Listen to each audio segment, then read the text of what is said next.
Hey guys, welcome back to the ropedye.com vlog. I'm Matt Wilson.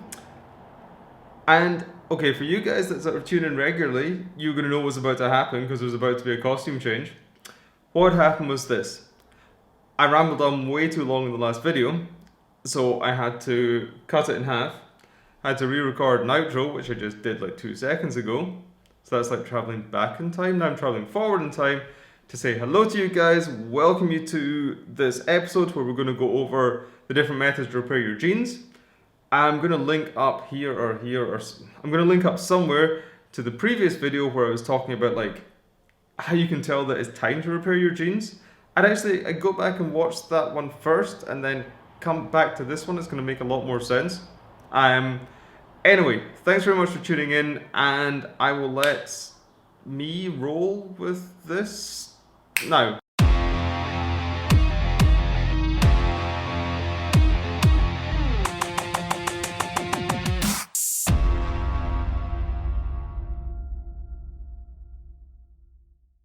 So then comes the question, like, how are you going to repair these jeans? Because there's a few options out there, and some work for some people, some don't work for other people. I've got my personal favorite. I'm going to show you that in a second.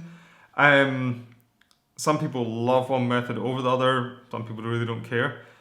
There's one method I really love, one method I don't like so much, but I still appreciate very much. Anyway, let's get into those. Okay, that's the Benzacks that are needing repaired. I've got my Big Johns. Yeah, I'm going to show you this first. Okay, so again, like this is a 16-ounce fabric, really tough pocket bags as well. So they were completely intact. I think I was wearing these for about 2 years or something, and it really was. It was only the crotch that ever needed repaired.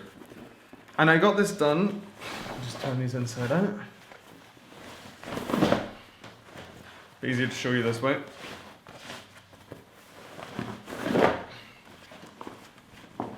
So I'm showing you this method first because this is probably going to be the most common method you're going to find and the one that you're going to have easiest access to, because I think most places can do it. Some of the other methods are more specialist. So what they've done here, and for this method they've done an excellent job. They've taken like a, what would you call that? Like a very soft fabric, like a substrate. And I think it's got a sticky back on that they just iron that onto the bag. And then they've just gone over with a normal sewing machine just backwards and forwards. And that attaches this sort of soft, flimsy fabric to the main fabric and just strengthens everything together. Then the stitching just going over the top, it just binds everything together as well. This is a perfectly good way to do it. It's going to last a good long time. The only criticism I have to it is that the iron-on fabric can sometimes feel a little bit crispy in the first few days until it wears down a little bit. And also, if we look at the other side, I mean, these guys that are doing these repairs, even though this store in Berlin, I would recommend it to anybody, but they're not denim heads, and they've maybe not picked what I would pick for the thread color. They've picked sort of a light blue, but it's not really in keeping with how these jeans are going to fade sort of further down the line. You're going to find that the guys who are like real true trusted denim heads that are doing repair jobs, especially with the darning machine, you might think that the thread color that they picked initially is just like, whoa, that's a bit too blue. But they know that fabric's going to like fade down to that color, so it's going to get sort of much more matched in sort of later down the line. Yeah, so that's something to think about. Maybe you can like chat to them and pick your own thread color. But it's a perfectly decent way of doing it. I can recommend that if anybody's in Berlin, there's one store to do it, if you're not wanting to go down the darning method. So, yeah, hold on a sec. Actually, these jeans also have been darned. They had another repair job by a guy in Holland, and you can see the difference here. He's picked a thread color to do the darning that's going to be much more in keeping when it was going to get worn down. I actually stopped wearing these jeans because I got too fat. But when it wore down, I think that this thread color would actually wear down much better with the fabric than the thread color that the other guys did. So, as I said in the beginning of the video, your repairs actually become part of the narrative and part of the story of how you wear your jeans and how you've faded them in. And I just totally forgot that I've had these things done twice. So that's kind of interesting to see. Just see it like that. Okay, cool, right. Sorry for the slight diversion into my jeans history. Next method. Right, I'm going to talk about... Yeah, I'm going to go to the nudies. So, this will be my least favorite method, but it's my most favorite. Kind of like part of the denim culture, especially by a really big company like Nudie. Because they've got their repair stations in I think most stores that most nudie stores they have, they've got somebody that's actually going to repair the denim. And they're going to make a decent enough job of it, and they're going to use this sort of patching method, using patches of nudie denim. Like little bits of chambray and like pretty thick, heavy denim actually.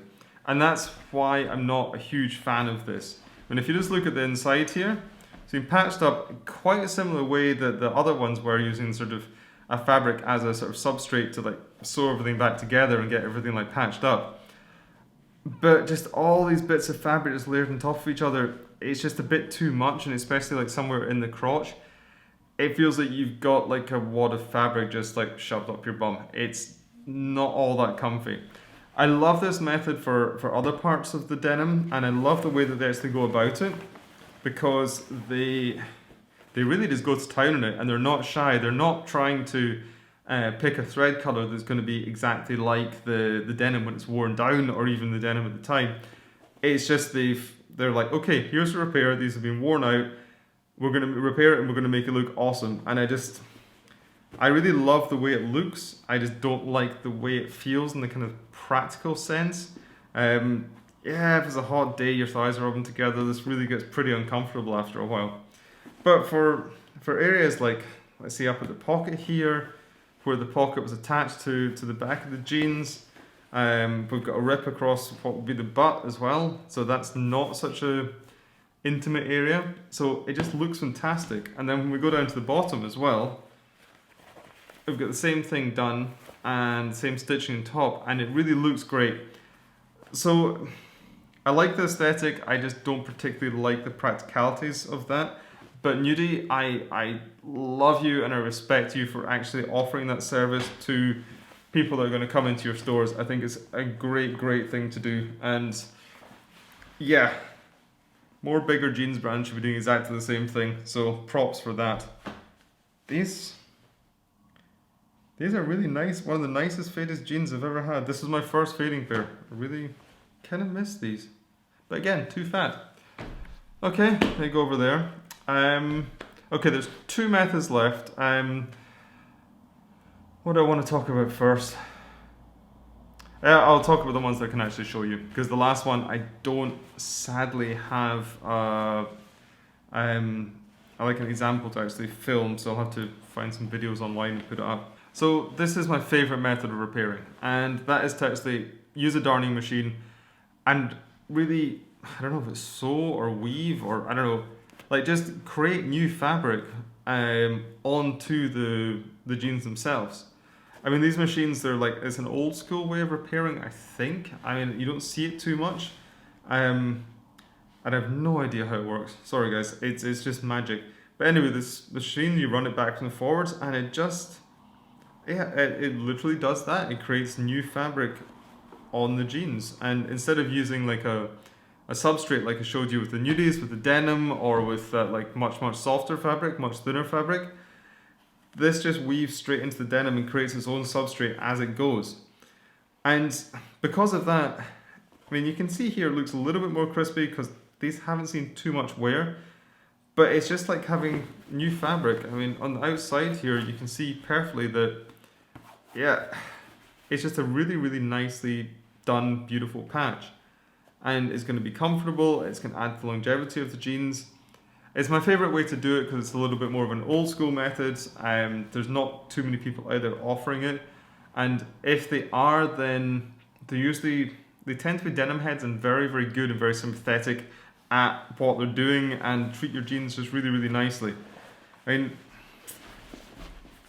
you can see here that the choice of the thread color that the guys used, it's just fantastic. This was done by, oh God, who was it again? A Dutchman. I'm gonna find out his name and put a link down to the description. It's a few years ago. I hope he's still doing it, but he has skills. And you can send away your jeans to him, and he's gonna repair them like this. And it's, yeah, if you think you're gonna get many, many more years of wear out of your jeans just from doing this, it's not that expensive. I can really recommend it. So yeah, that is the darning method, and that's the one that I'm actually going to do on the other Benzaks. So these are Benzaks as well, because I've got access now to a darning service from the guys at DC4 here in Berlin. So I can actually take you guys along and hopefully film a little bit of it. So thanks, Daniel, for that. So the last method I'm going to talk about, and sadly I don't have an example of this because it's absolutely beautiful, but it's Sashiko, and Sashiko is, I mean, it's kind of like a decorative embroidery and repair at the same time. It's just stunning. I mean, it comes from the times when there just wasn't the possibility in Japan to just go out and buy another coat or another pair of trousers when yours had like got a little bit threadbare or worn through or got a hole in it. So what they do, I mean, it's kind of similar to what I showed you before. They'd put a piece of fabric on top of the hole, or on top of the sort of threadbare piece, and then they stitch over it.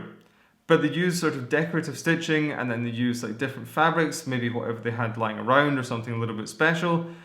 And over the years, as this garment was used more and repaired more and used more, I mean, it built up all these different like layers and all these different stitching types, and yeah, it's just like totally like next level repair work. It's stunning. I mean, you can see, I'm hopefully going to be rolling some examples here. I'm sure I can find beautiful examples throughout the internet. Anyway, this is the method that some guys use to repair their jeans, and if I had the time and the patience, or mostly the patience actually, this is the method I actually would use. I'm thinking of repairing, oh, come here. I almost stabbed myself in the foot with a pair of scissors there. I'm actually thinking of giving it a go and repairing this tiny hole with the Sashiko method. We'll see how that goes. There's a few guys around about Europe that do this for some stores here and there. It's very time consuming, it can get very expensive, but it's also incredibly beautiful. So keep that in mind, guys. If you really want something special and not just like kind of in a practical sense repair your jeans, that could be a good go-to for you to either do it yourself or send it away to get done. And then you're getting something pretty beautiful and pretty unique. Actually, no, I'm definitely going to give that a go to repair that small hole. I may as well try and repair it by myself. I mean, a mate of mine, he does all his repairs on his jeans. It's like a very zen thing for him just to sit there and do it.